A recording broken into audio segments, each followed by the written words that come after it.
Selepas asar, sayup-sayup terdengar suara pengajian dari salah satu masjid yang terletak di kota Kediri. Suara itu berasal dari ulama muda Agus Ahsinil Usman atau yang akrab disapa Gus Ahsin. Mengaji dan terus menciarkan agama Islam menjadi salah satu tanggung jawab yang diemban oleh penerus Pondok Al-Islah Bandar Kidul, kota Kediri ini. Pondok pesantren yang berdiri sejak tahun 1954 itu didirikan oleh Kiai Haji Toha Mu'id. Kini diteruskan oleh ketujuh putranya, salah satunya adalah Gus Ahsin. Syiar-syiar yang paling penting di Pondok Pesantren Al-Islah ini tidak lain tidak bukan itu adalah ngaji dan jamaah. Itu yang selalu ditekankan oleh beliau Murabbi Ruhina Abina Muhammad Al-Hajj. Bagaimana supaya tetap ngaji jamaah ini selalu menjadi tujuan pertama. Dimanapun tempatnya kita ngaji, bagaimanapun keadaannya kita ngaji. Tak hanya di pondok pesantren, sebagaimana pesan para pendahulu, Gus Ahsin juga aktif berdakwah di luar pondok. Seperti di beberapa masjid di Kediri, ada sekitar 5 masjid yang didatangi. Metodenya sedikit berbeda. Jika biasanya beberapa Gus memilih mendatangkan jemaah, Gus Ahsin yang juga ketua kelompok bimbingan ibadah haji dan umroh Kabupaten Kediri ini justru memilih datang ke tempat yang telah ditentukan oleh jemaah. Dia mengibaratkan metode tersebut seperti sumur dan ceret. Kalau sumur, masyarakat akan mencari sumbernya ke pondok. Sedangkan ceret, pendakwahlah yang akan menuangkan air ke tempat yang telah disediakan. Hal ini tentu membuat jadwal ngaji Gus Ahsin cukup padat, bahkan hampir setiap hari. Keistiqomahan ulama berusia 46 tahun ini tak lepas dari semangat yang diajarkan oleh sang ayah. Dan suri tauladan dari beliau yang selalu istiqomah dalam hal jamaah dan ngaji, Masya Allah, kami bahkan sampai kewalahan kalau disuruh ngaji.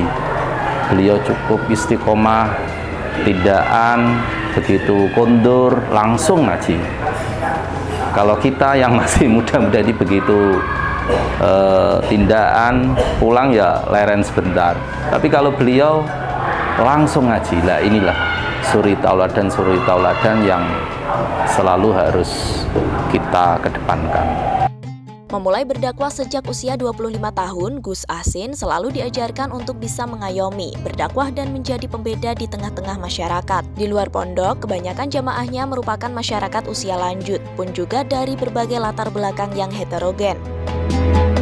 Hal ini tentu membuat Gus Ahsin yang juga pernah menimba ilmu di Ponpes Langitan Tuban dan Ponpes Misarang Rembang Jawa Tengah ini tak luput dari tantangan ketika berdakwah. Metode dakwah juga dilakukan agar syiar bisa tersampaikan dengan baik.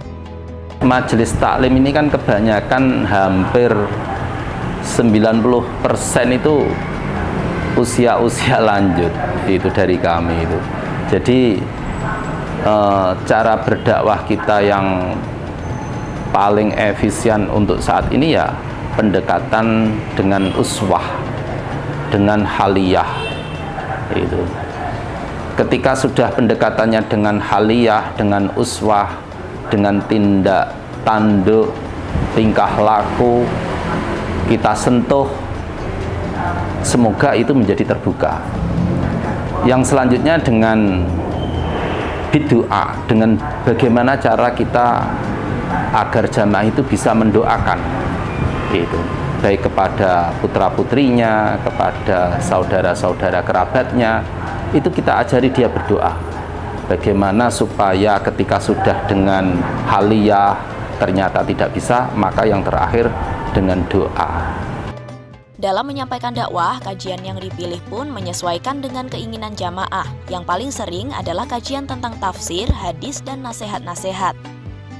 Untuk lebih mendukung ilmu yang disampaikan, tak jarang Gus Ahsin juga menyiapkan materi yang sudah dicetak untuk dibagikan kepada jemaah. Kedepannya, Gus Ahsin berharap dapat terus meneruskan perjuangan para pendahulu dan tetap istiqomah untuk berdakwah.